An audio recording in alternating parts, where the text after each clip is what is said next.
Hi, Shalom, Namaste. This is Henry. I'm in front of the great mountain of Masada.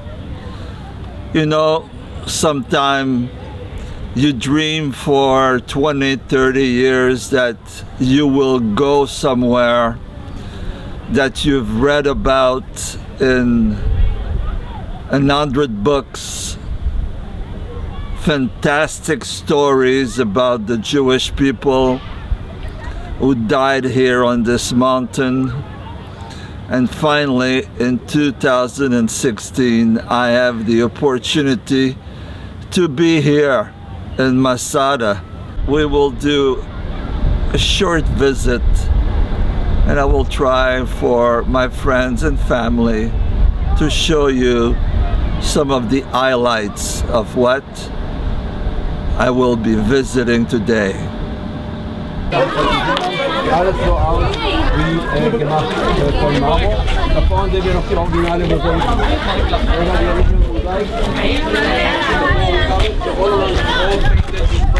Looking like marble and covered with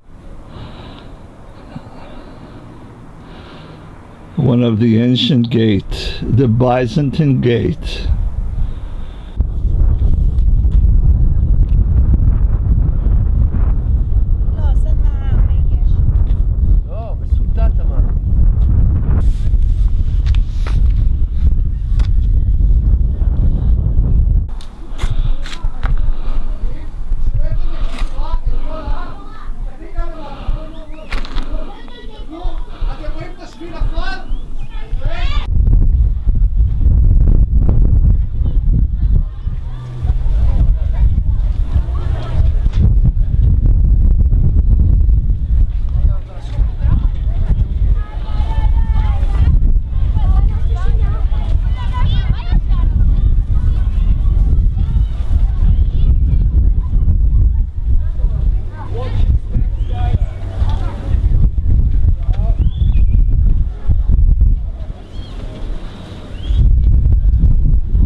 So here's a maquette of what Masada was like 2,000 years ago, completely surrounded by cliff.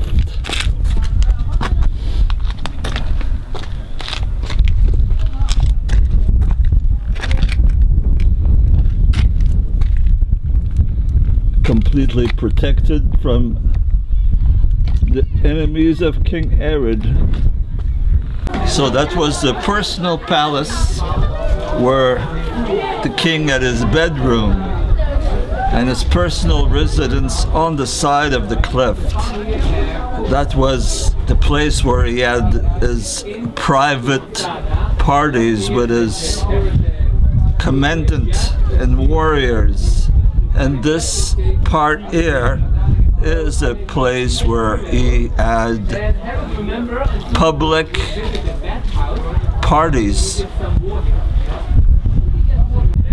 So I am in one of the rooms where King Herod had his bedroom, and he was living a very opulent life.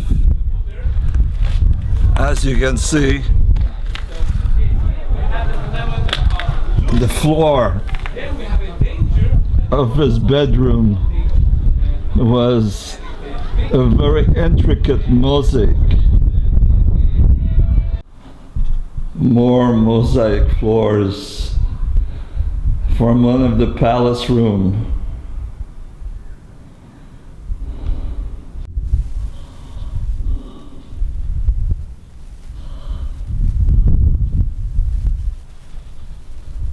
This is an example of what one of the room of the palace of Herod looked like. They would actually plaster the rocks about halfway up the room, and they would paint various design on the plaster. So it was a very comfortable and advanced way to live for the time.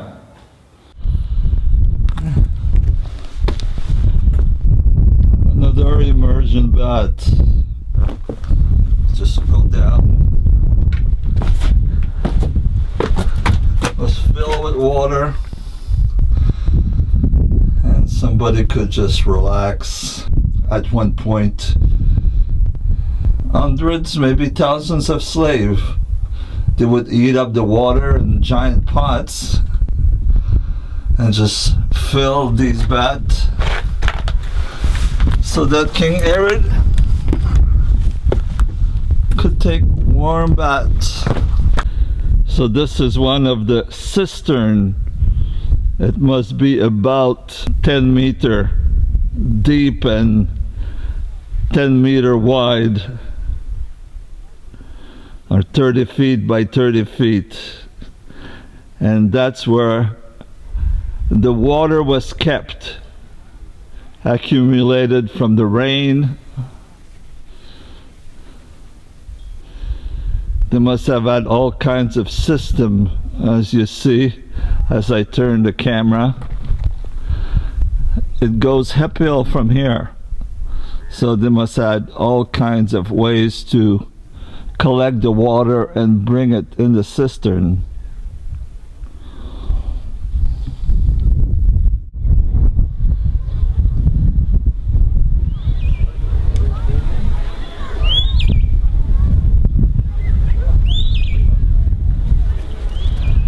Some of the storage room, 11 of them, to keep all that was needed to live here for 1,000 people.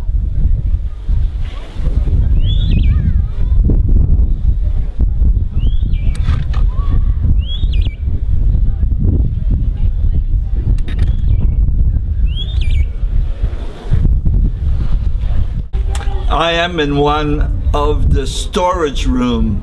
They're about 100 feet long and 10 feet wide, and there's 11 of them.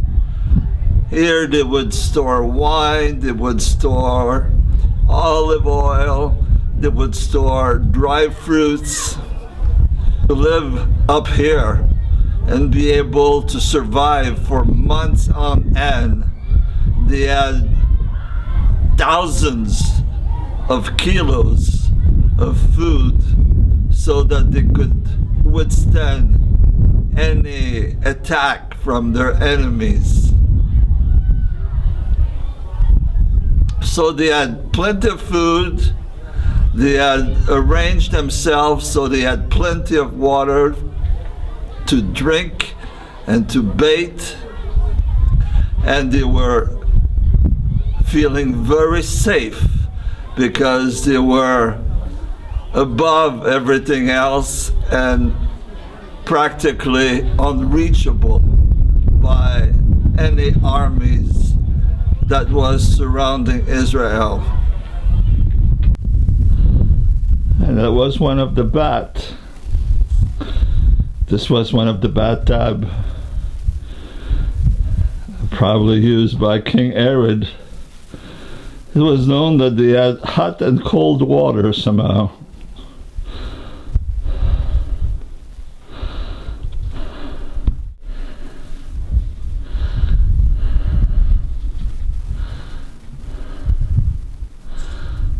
Step leading down to a cistern where water was kept year-round.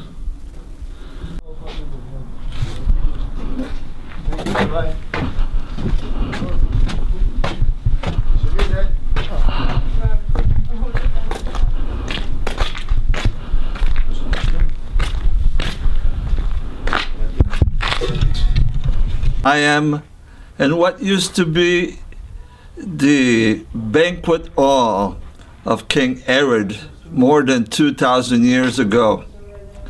He had 3 levels to this part of the palace. The lower place was where he had public banquet. The upper level where he had banquet with his very private commanders. And on very top was his private bedroom. He had a fantastic view of all of the Dead Sea. And this is the second story where he had private parties with his intimate friends and commanders of his army.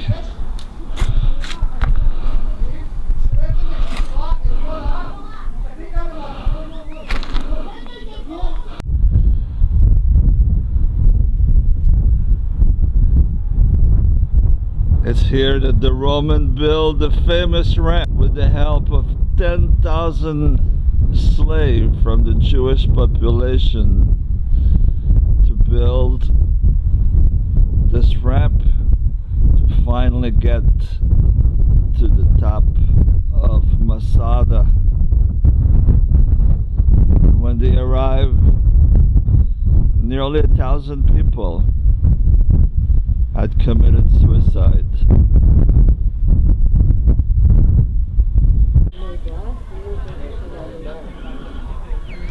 Here we see the remain of the encampment of the Roman while they were waiting for the conquest of Masada.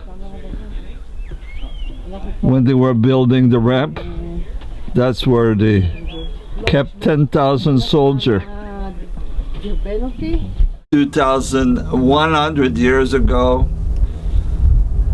what is now Israel was surrounded by all kinds of enemies. Enemies of the Romans, enemies of the Jews. And in those days, to have a place on top of a mountain like this, if you had an army to take care of protecting you, you had it made. He built 2 large palaces on this mountain, palaces with wonderful intricate floors of marble, bath, swimming pool. And after his death, which is about 4 years after the birth of Jesus Christ, this place was gradually abandoned until the Jewish revolt in 68 AD, where the zealot took over the place as the last place of resistance to the Roman. And the stories is known according to Josephus, the historian. 968 people killed each other and committed suicide. And when the Roman finally came in, they were all dead except one woman and a few children. That's the story that Josephus has told, but is it true? No one knows exactly what the story is about.